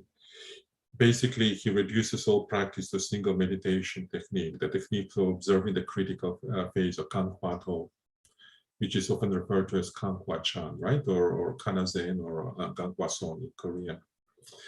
And this is what he is known for, and he is very successful in terms of promoting this particular technique. I spoke about this when I was talking about the development of contemplative paradigms and meditation practices, and how that relates to Chan within the Chinese context. But this promotion, I mean, is it fair? This will be my potential critique, perhaps my own critique. I mean, basically all of Chan practice is reduced to particular techniques. So he's basically just advising just Kanhwa, or just observe Zhao Zhou's Wu, the koan, and try to break the barrier and try to create a sense of doubt, and then have a breakthrough, and then supposedly realize your true nature and have this huge enlightened experience, and then voila, you're a saint. So there is this kind of fetishization of a preset technique, like all of this kind of plethora of teachings and reflections and traditions, and reduced to one particular meditative technique. And also there's a sense of fetishization of enlightenment, which still continues. Like if you look at contemporary Zen, that really, I mean, this kind of Zen is about experience of what experience of enlightenment, Satori, Kensho, and so on, right? So this kind of, this is a unique experience that Zen meditation, so the deployment of particular technique can lead to particular experience, which implies, well, seeing one's nature and realizing reality, and which is embedded within our true nature, which is the Buddha nature, understood in essentialized ways, and so on. So this is very, very important development, but then it's open to these kind of questions. At least that's my take on it. And also, kind of he relates that to this notion of southernness, because of course it's already important during the Sung Dynasty, this kind of discussion of southern and gradual approach. This is a dominant theme in Shen Hui's critiques of the Northern school during the 8th century. But within the context of Dahui's thought-based dismissal of other practices, they are all basically dismissed as elements of a gradual paradigm. And here, within this context, gradual, bad, sudden, good, right? I mean, that's kind of in simplistic terms. The only problem with this is that for most people, gradual is good because most people have to start with somewhere. Most people are not spiritual virtuosos or individuals with great abilities, so they have to start with some kind of gradual practice. But in terms of the rhetorical posture, in terms of kind of ideological stance, basically, Southern is the superior approach, and we follow the superior approach, and by the virtue of that, we are the superior tradition, and we are the worthy of support and reverence, and so on. And then, so basically, so he really promotes the Southern approach, but not only that, he claims that his approach leads to sudden awakening, but also there is the notion that the mode of practice that one engages by practicing Kankwa Chan is some kind of sudden practice. I mentioned this briefly before. I don't have time to go into too much detail. As you can imagine, probably there are all kinds of potential problems or critiques, but also, I mean, also to understand where he's coming from. I mean, there are some maybe valid points he's also trying to make. Anyway, maybe topic for some other time. Another example of the narrowing of vision we find in Chan during this period is the exclusivism that that kind of permeates much of or many of Dahui's statements and attitudes. So he is very clear that he's promoting particular vision of Chan, or he's promoting particular narrow orthodoxy, which is centered on the Lineage school, of which he is a prominent member. Well, during his lifetime, the most important, the most prominent. How about the other Chan lineages? Well, they're dismissed as heresies, right? I mean, again, the relationship here is a little bit more complicated. Maybe there's more to unpack in terms of individual personalities and so on. We don't have time, but definitely there is a sense of critique of what he considered to be the heretical silent illumination or Mo-Jiao Chan approach. This was a kind of alternative paradigm in Song Dynasty Chan, promoted especially by Hongjie, who was a major master associated with the competing Taotung school, which was kind of being revived during this period. So from Dahui's perspective, this is dangerous, this is bad, you should follow his approach of observing the critical phase, and by doing that, realize this experience of enlightenment. And he's very, very successful in not just promoting this to monastics who dedicate their life, but also proselytizing among lay people, especially people in high offices, powerful people in Song Dynasty society, bureaucrats and so on, all the way up to the echelons of imperial power. And so there is this kind of basically the promise of quick enlightenment for laymen. And so what we have here during this period basically is Chan establishing itself as the main center of the linchpin of state-sanctioned orthodoxy. So to summarize, religious authority is based on institutionalized model of lineage. In terms of practice, there is a fixed technique of contemplative practice. In terms of monastic life, monastic ideals, the codified rules for monastic life. And in terms of literature, there is the creation of, you can say, kind of a Chan canon of sorts, quasi-sacred texts, which are then subjected to very routinized, very formulaic modes of exegesis. And this is the topic for next week, really, how these texts were interpreted and why they interpreted a particular way, and what interpretive approaches were adopted and what are neglected, and so on. So basically here, today, kind of I'm coming here towards the end, what we have is I try to map the changing role and image of the Chan master. So on the left, you have kind of more like a Tang Dynasty model on the right. So again, keep in mind, I'm generalizing here. You can find, of course, exceptions. You can go into more detail and introduce additional nuance. But generally speaking, the archetypal Chan master, at least as presented through the literature, is a unique spiritual virtuoso during the Tang, whose authority is largely, not solely, but largely based on personal charisma and power of his vision, right? And there's an ability to challenge established norms and suppositions, to come up with new models. Again, at the same time, not as sharp distinctions or not as sharp paradigm shift. There's still integration within canonical teachings and so on, but there is that element.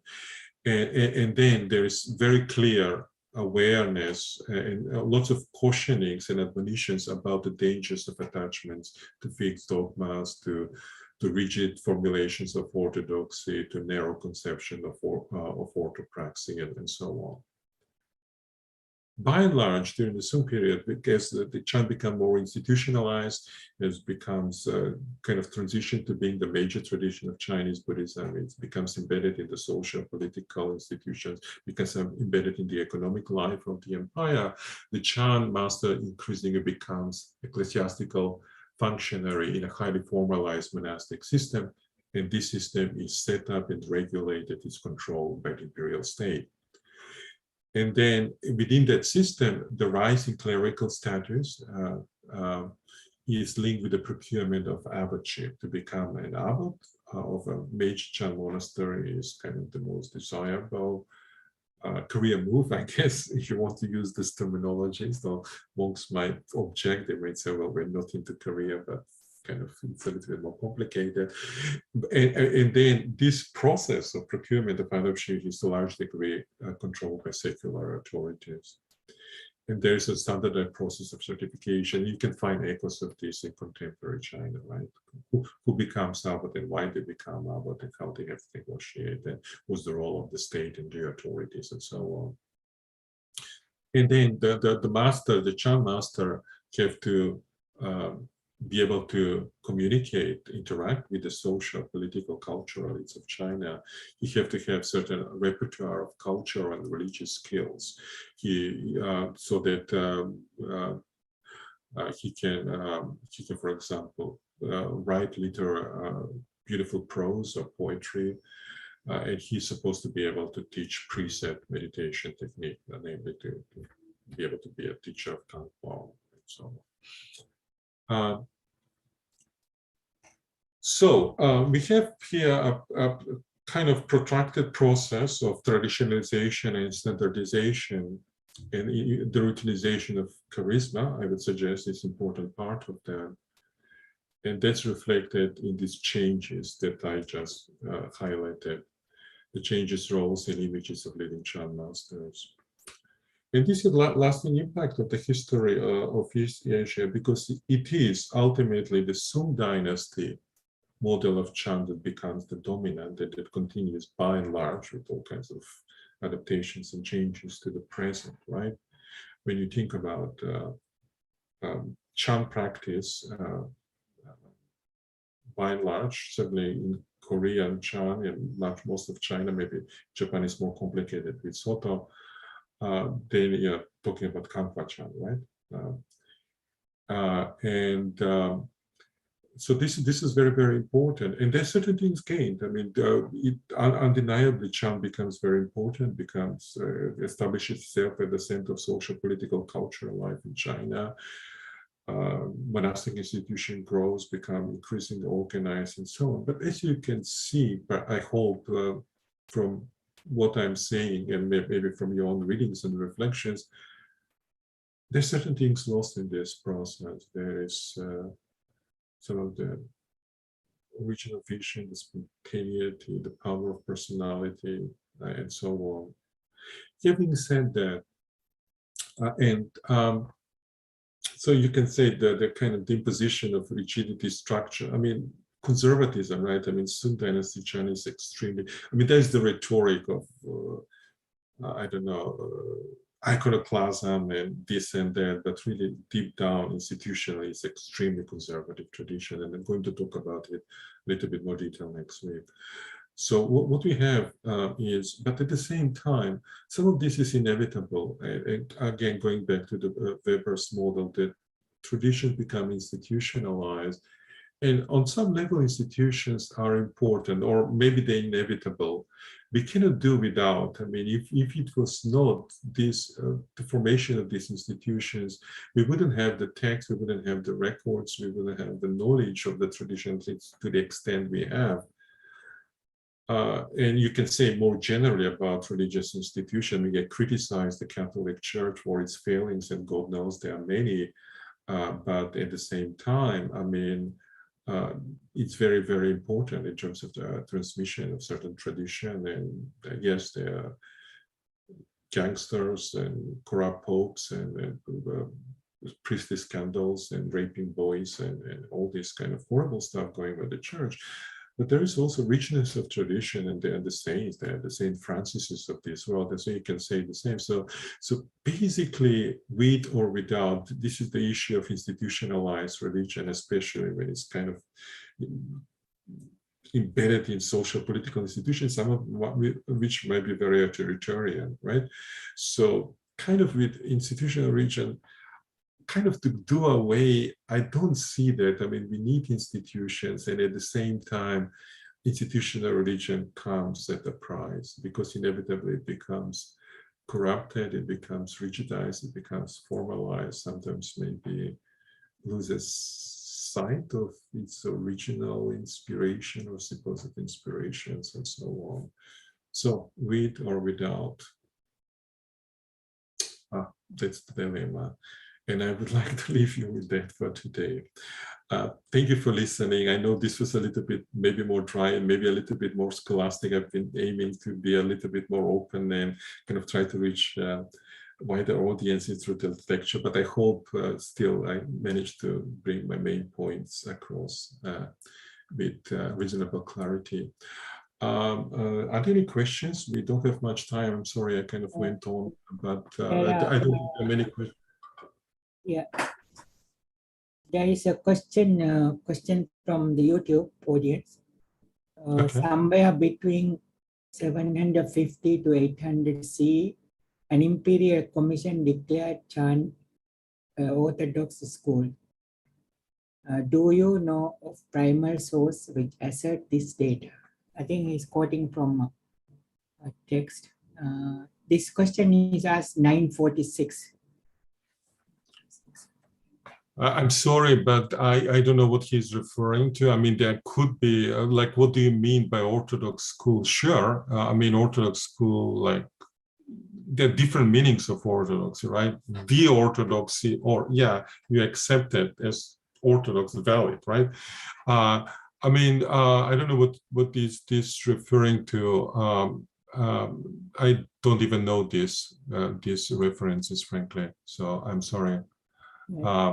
Then there is another question. But definitely there's a gradual process of acceptance and legitimation of Chan, and certainly during the 750 to 800, I don't know there is something particularly dramatic or important. There might have been some kind of proclamation by some kind of emperor.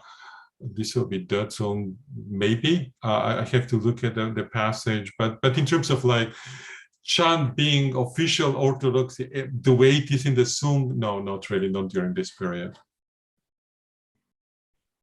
Would you move into this next question, 1008? When the later Chan tradition narrated stories of Tang Chan.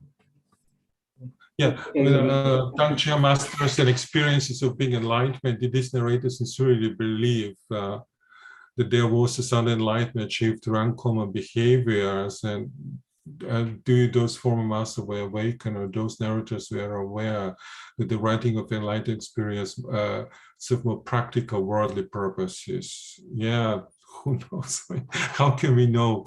But yeah, I mean, like when they write, when religious writers write certain accounts of experiences, but you can even say with scholars. I mean, like when we say, for example, even in Western scholarship, we tend to be much more skeptical, even kind of overly skeptical, kind of set on debunking kind of mistaken views and readings and so on. Even there you say like Dahui, such and such year, Dahu went to such teacher and he realized the true teachings, and then he meditated and he became enlightened. Like, okay, how do you know? I mean, this is from hagiography of Dahui, right? So how did they understood? I mean, I would say both. Like, I'm not talking about particular text, of course, it depends from text to text, or writer to writer. So what is for us to say, like, genuine experience of enlightenment or not, what exactly is that. And really, the way we talk about enlightenment, though I will preface that by saying it, certainly we also, in terms of contemporary, this kind of fetishization of enlightenment, it's not really applicable that much. That's not definitely how they taught during the Tang Dynasty. I don't have time to unpack this, but like, so did they, was there willful manipulation of historical records? Yeah, but I mean, people are complicated in terms of their intentions. So I don't know how I can establish the intentions and the agendas. I mean, sometimes you can read maybe between the lines, sometimes you can be aware of the context and of course arrive to certain conclusions. But this is a very interesting question, but I'm afraid I cannot give a very straightforward answers. So was it really relating something that they believe or maybe happened, that they believe they happened, or maybe they're just making up stuff? I mean, kind of to express the question, or maybe it was both. I mean, I don't know if we can know basically how sincere they were. I wouldn't be overly critical, like go too much into this kind of being overly suspicious, or just, you know, these are just guys just making up stuff and manipulating for their own selfish purposes and so on. I believe there was sincere faith and devotion and so on.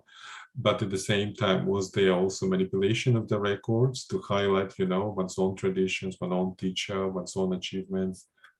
Probably, yeah. I mean, they are human beings, and probably most of them are not, not necessarily perfect Buddhas, notwithstanding what the tradition might want to say. And of course, how can I know what a Buddha is like, not being one? To add a little bit, I think that the meaning of enlightenment between Lineage and tradition is very different from how the word is understood. Exactly. This comes from a student of mine. So we are in agreement. Yes, the way we understand enlightenment, Kensho, Satori, Chanting today, yes, they're quite different than how it is understood in Tang Dynasty texts. And then finally, by Dylan, I've enjoyed the series. Thanks for before Chinese Illuminates the further readings. Could you recommend anything critical? The fetishization of awakening. This is just something that I came up with. So, a fetishization of awakening. Maybe there was I don't like. I'm not going to mention on experience, a critique of the notion of experience in Buddhism, but the article have problems. So I'm not necessarily going to fetishization of awakening. To be written. So I'm very busy right these days. Actually, I have a bunch of things. Like today, I'm teaching these 2 hours. Then in the evening, I have 3.5 hours. I'm teaching some Chinese students in between. I have to write all kind of stuff. But the fetishizations of awakening is a very, very good topic. And maybe you can find some of the critiques actually of D.T. Suzuki. Robert Scharf maybe wrote something. Also, others. Maybe in a different context by Brian Victoria, but and so on. This was in the context of the military support of Zen for the military in Japan. But anyway, yeah, something to think about. Maybe a topic for another lecture, or maybe a topic for an article. So I'm booked for the next few years, but at some point, or maybe just some short piece I can write. But it's a good. And thank you for being interested. I agree. It's very interesting and it's worth further. In terms of particular readings, as I said, I mean, you can find this in many of my writings, and you can also look at the work of other scholars on Chan, but not in this kind of concentrated way. And finally, the institutionalization of Chan. Again, this is the problem. I mean, institutions are problematic. This is the last question by Xingjie. I mean, this kind of notion, the kind of attack on institutional religion in the public sphere in America, for example, Sam Harris, like, organized religion is always evil, creates all kinds of problems, leads to war, intolerance, violence, and whatnot. We have to get rid of it. But religion, there is something that is very valuable in terms of religious tradition, in terms of templates of meanings, in terms of contemplative practices. Also, we should go with that. The problem is, I don't know how you do. I mean, we know about Buddhism, we know about the Buddha. because Buddhism was institutionalized, because the Buddha created the Sangha, and the Sangha kind of created the canon and transmitted it and wrote commentaries and so on. So, I mean, I don't know. I mean, it's kind of both. It depends how do you do it. And also often when you have somebody who criticizes existing institutions, they end up creating another institution, maybe more secularized form of Buddhism, like people who call for, let's go with secular Buddhism, and then they set up themselves as teachers, and then they have their disciples and so on. So it's kind of, I'm not sure how we get out of this. Definitely, we don't want bad institutions. We want to improve the existing institutions. And there are problems, of course, lots of problems with the Chinese institutions or Buddhist institutions in China today. I mean, you can say the same, maybe to smaller degree, maybe on different degree to Taiwan or Sri Lanka or what Burma and so on. But how do you, first of all, can we deinstitutionalize? Or do we want to go into that direction? The answer is not clear-cut, but basically we need some kind of institutions. It's just what kind of institutions we create and what are the good institutions that can further human flourishing, that can transmit good teachings, that can help people to transform themselves to the better and so on. So how do you go about it, and how you distinguish between good and bad, and how you construct? It is difficult. Hey, we live in samsara. We are pretty screwed up Homo sapiens. Buddha discovered that 25 centuries ago, but we can try, of course. So this is, again, lots of, not too many, but all the questions were excellent. Thank you very much. And I believe we are over time. So thank you for your patience. I really appreciate the opportunity to share. I appreciate the questions. I also appreciate listening and so on. And I appreciate Professor Soma's wonderful presence and introduction and so on. So thank you.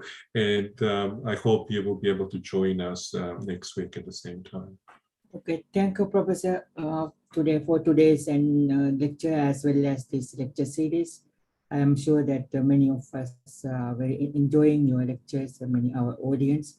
And maybe next week is your so the ninth lecture, and one more to go, two more to go, of course, with the next week.